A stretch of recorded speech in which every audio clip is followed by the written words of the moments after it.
mudane guddoonka baarlamaanka xildhibaanada sharafta leh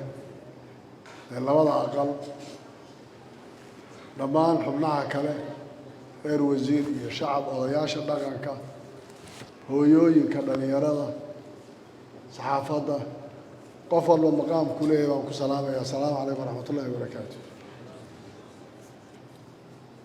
mudane guddoomiye mudanayaal waxaan aada ugu faraxsanahay inaan maanta soo istaago hortiina anigoo aan hadda wax badan ka sheekaynaynin oo in badan xoogaan aan isu soo ahayn waxa maanta aan u soo istaageen ay ahayd raadka aan ka soo shaqaynayey ee hadda muddadii aan soo joognay aan ka wada shaqaynaynay dhammaystirkiisa iyo inaan gaadhsiino meel dadku ay isku soo wada gaadhi karaan sababteeda inaan isu soo sharaxay mudane guddoomiye mudanayaal waxaan ognahay xoogaan u nahay gobolkan Jubbaland ama state-kani wuxuu ka duwan yahay deegaanada kale ee Soomaalida ama state-yada kale ee dhisan taasoo dhinacyo badan waa midda koobaad iyadoo uu yahay deegaan Soomaalida oo dhan ay degan tahay oo ka kooban mujtamaca Soomaaliyeed markii hadda ama 4.5 ha lagu qaybiyo ama si la doono hal ilaa deegaan ay wada degan yihiin aad garan kartaan markaa culayska siyaasadeed iyo amni iyo faragelinta la badan ee lagu samayn kariyo saameynta yeelan karayso taasaa waxay u baahan tahay mar walba isku wadista dadkaas marka deegaankan la isku wadaay inay tahay in Soomaali isku wadisteedu ay sahlanaanayso oo intii Soomaali looga baahnaa ay kulligeed soo galayso sababtaas sidaa daraadeed waxaa asala isku wadista midnimada wadajirka in laga shaqeeyo qof waliba uu dadaalkiisa ku bixiyo gobolkaana ay noqoto qof waliba wax la wada leeyahay inuu arko aan cid gooniya iyo qof gooni u sheegay kara una jiro haddii aan u galo ajandaha aan leeyahay mudane guddoomiye waxa ugu muhiimsan ee aan siinayno priority-ga ama awlawiyaadka waxaa asalka ah arrinta amniga amnigu waa waxa ugu muhiimsan ee deegaanka iyo dadkaba waxtar u ah sababtoo waxaan ognahay deegaankan aan ku noolahay waa bayska ama saldhigga shabaabka ee ay ku leeyihiin Soomaaliya waxaa lagu tilmaamaa maska madaxiisu inuu deegaankan yaallo iyadoo ay sababtu tahay laba xaalo arrinta juqraafiga oo caawinaysa geographically oo caawinayso inay basis u noqoto iyo arrinta Soomaalida wada degan ee shacabka ah iyo qabaa'ilka kala degan laftirkeeda oo dhinaca kale ka caawinaysa geographically waa ogtiin oo dhulkani waa dhulka uu maro webiga Soomaaliya ugu dheer ee biyihiisu ayna go'in iyo kaymaha ugu waaweyn ee aan marnaba qofkii ama dhuumanaya ama duur galaya ama ka shaqeynaya ay u saamixi karayso waa dhul duurkiisu ku badnaa ugaadha iyo wax walba ay ku badnaayeen taasoo markaa u saamaxaysa qofka jabhadka ah ama duur ku jiraay inay noqoto dhulkaasi dhulka keliya ee uu ku dhuuman karo ama uu ku noolaan karo ama uu ka shaqayn karayo laba xaalo uu qofka jabhadkii daydeeda markuu geographically daydeynay meeluhu ku noolaan karo waa dhulka hadda inagu aan ku noolahay oo kale iyo dhul buuraley ah oo highlands oo iyada lafteedu markaa ay leedahay sida cadowga loogu fuuliyo sida looga soo digiyo iska adkaanayso labadaasaa sababaysa mid waa midaas oo geographically sababta uu yahay qaybta labaadna waa midda wada deganaanshaha Soomaalidu ay ka kooban tahay oo taas dhaqanka ay leeyihiin ay tahay cadowga shabaabku waxa la oran jiray markii hadda waxaan aad u garanaynaa markii taariikhda laga sheekeynayo xilliyadii gumaysigu uu jiray wixii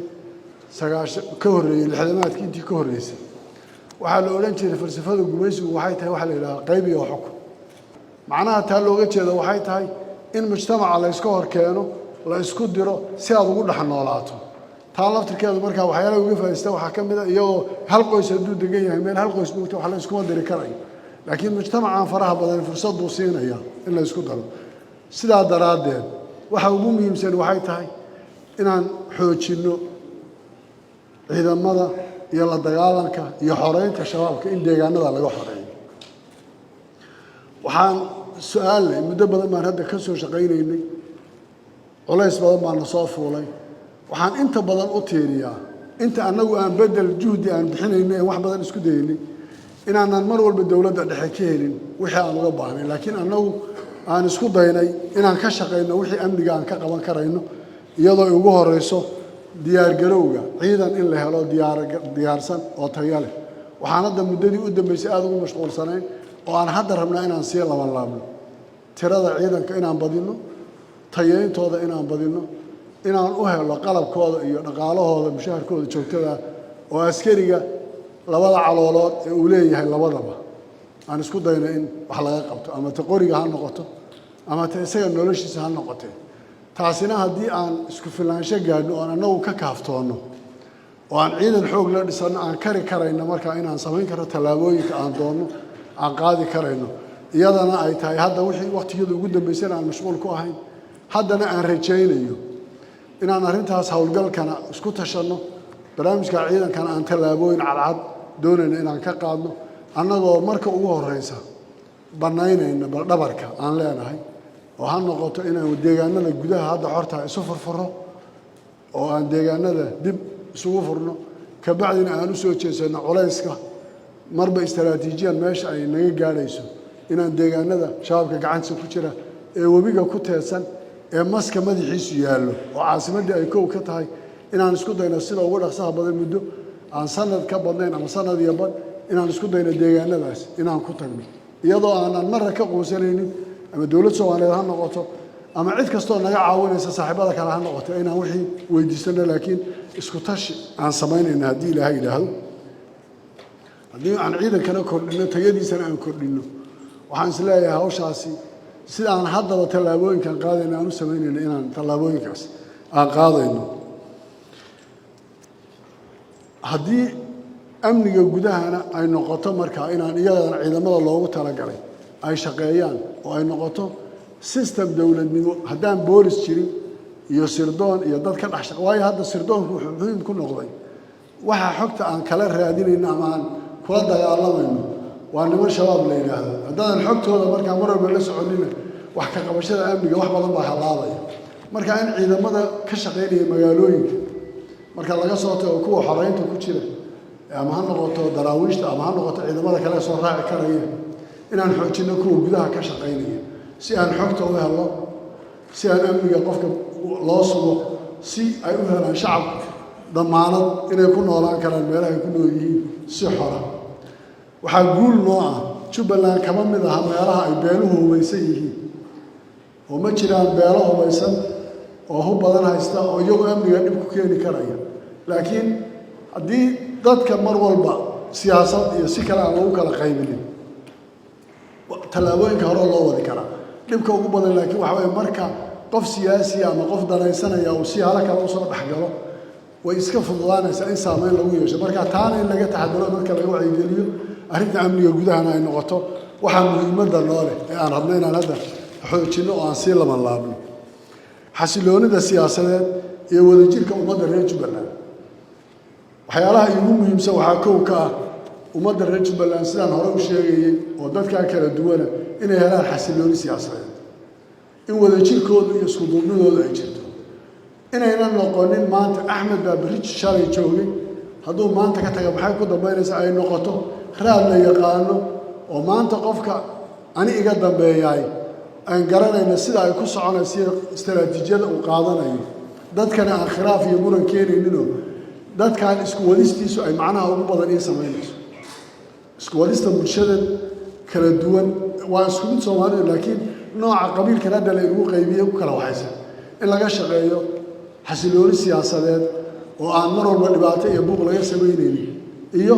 wada noolaanshaha ummadda iyo mustaqbalka gobolkan isugu ku socon lahaa inay muhiimad noo tahay taas waxaa soo galaysa dhammaystirka heerarka kala duwan ee dawladnimo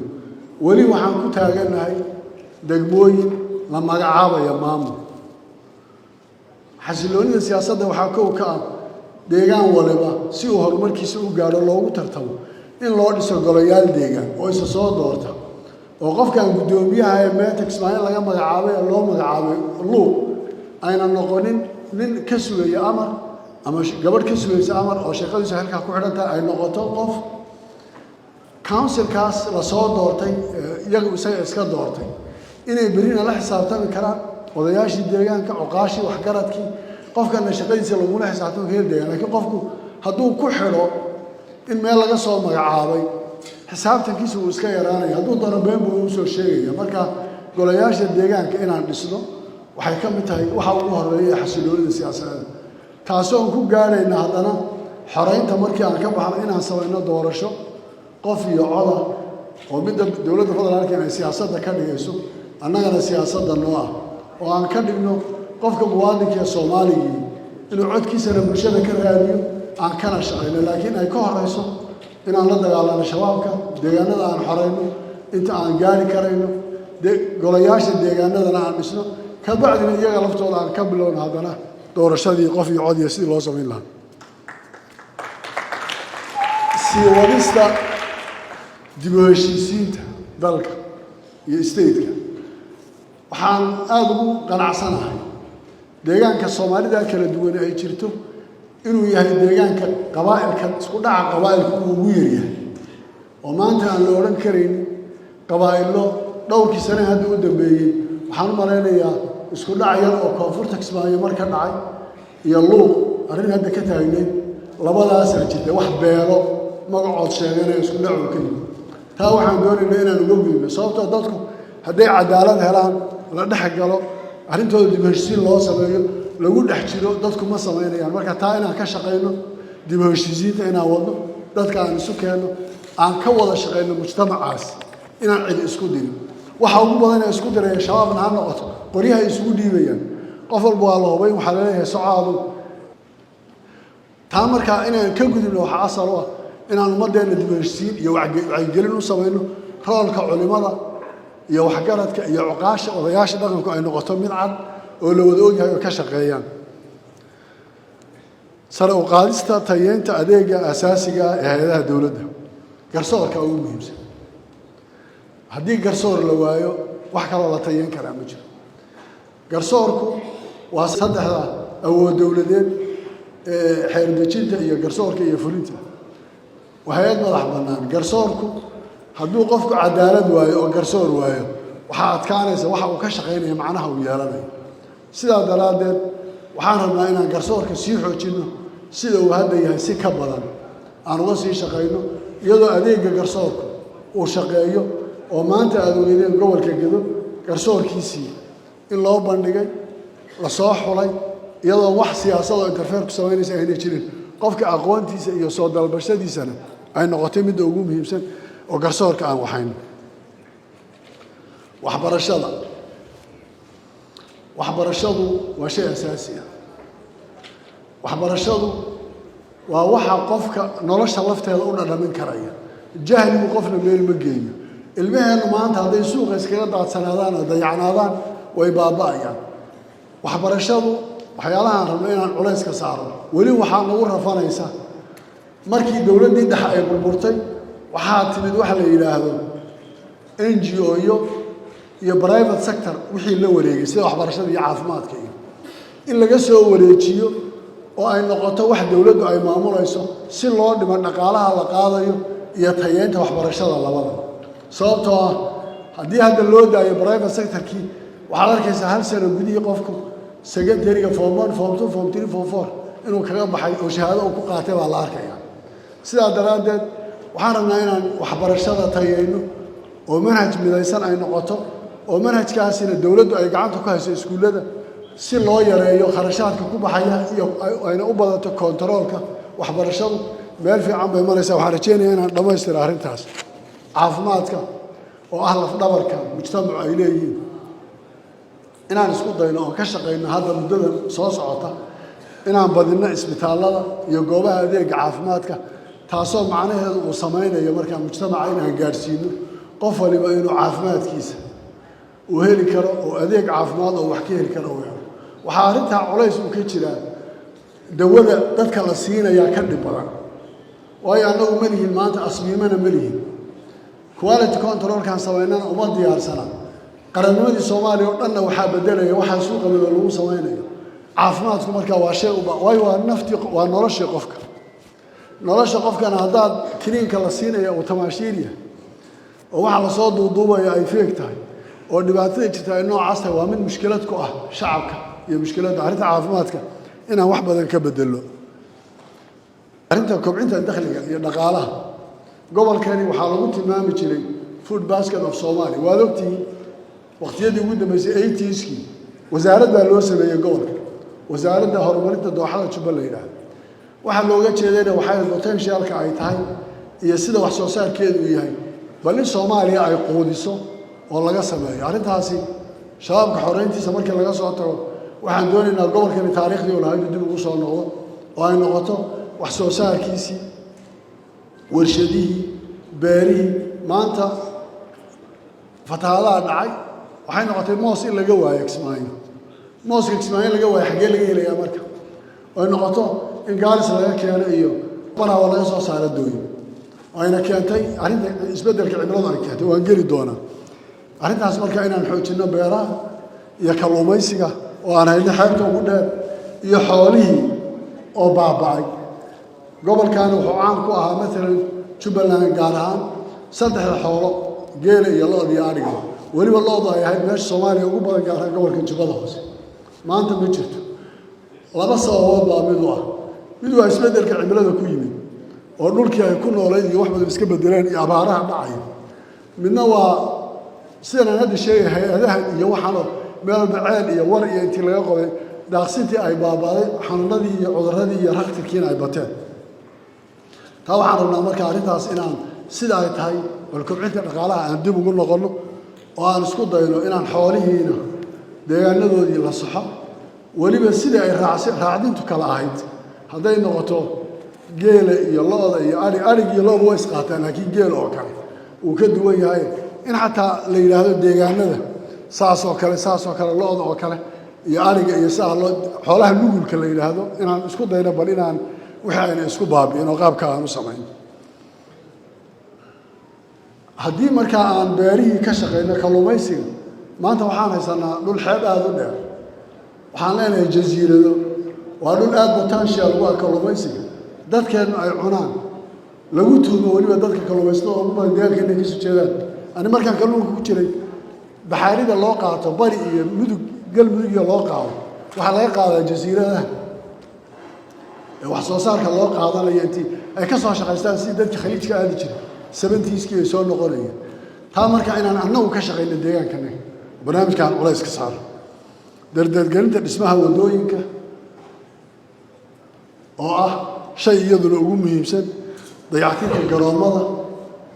oo aan doonayno iyadana inaan ka shaqayno iyo sare u qaadista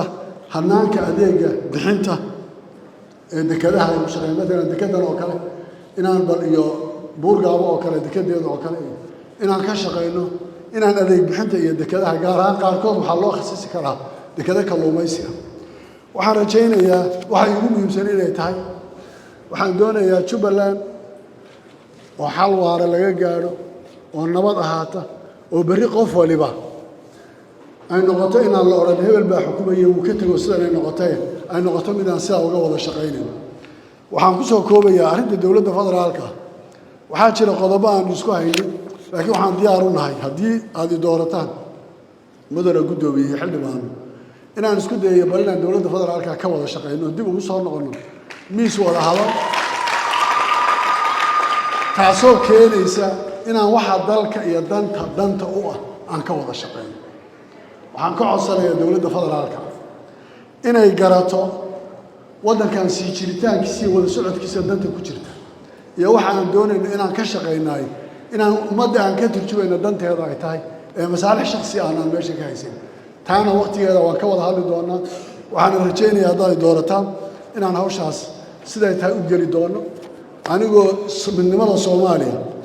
raba inaan ka shaqeeyo waxaan rabaa inaan xusuus yar ka ilaahdo saaxiibkay oo dhalinta kacaanka ahaa jilib hadda waxaad ogaataa laandheeraad dhalinta kacaanka rag badan baa hadda halka ka fadhiya siyaad baa ka mid ah oo carruurtii dhalinta kacaanka la foole ahaa markii hore luglow qoladii laga qaaday buu ahaa anigaa ka mid ah xidig baa ka mid ahaa dad badan baa horta jooga waxaan hadda samaynaynaa oo ku jiraa inaan xaruntii dhalinta kacaanka magaca waa la bedelo waxaan ka dhigaynaa agoonta xarunta agoonta Jubbaland ilaa dhalinta kacaanka hadda kacaankii ma hayno moogta inaan hadda luglow dhul baan bixinay maamulaha annagii baa loo yimid heshiis Sheekh Cismaan oo la foole noogu ahaa maamule waxaan u magacawnay guddi maamul baan u samaynay dhul 2 kiiloomitir inaan ka dhigno iskuulkii farsamada gacanta secondarygii dugsigii beeraha kii waxbarashada asaasiga ah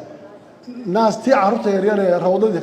lagu korinayay inaan intaasba rabo inay noqoto waxaan uga tagayo reer Jubbaland ama Soomaaliya guud ahaan oo la xusuusan doono warqoladii dhalinta kacaanku waxay ka tageen sidan ay ahayd qaabkaas sababta maanta afgooyana way burburtay xaruntii gabdhaha oo dhulka ilaahaydna ma jiro la foolana maanta waxba kama jiraan taa markaa inaan ugu abaalgudno annagu dharkana maanaan gadan jirin buwaagta maanaan gadan jirin waxbarashadana bilaash bay ahayd waxaan rabnaa inaan waxyaalahan uga tegayay ka mid tahay xaruntaas waana loo helaya cid nagu caawisa laakiin magaca cabdirashiid waxba ka sheeganay magaca dhalinta kacaanka waa magaca baan qaadanay xarunta agoonta ee luglow magac la yidhaahdo marka taasna saasaan yeelayna aad iyo aad baad u mahadsantihiin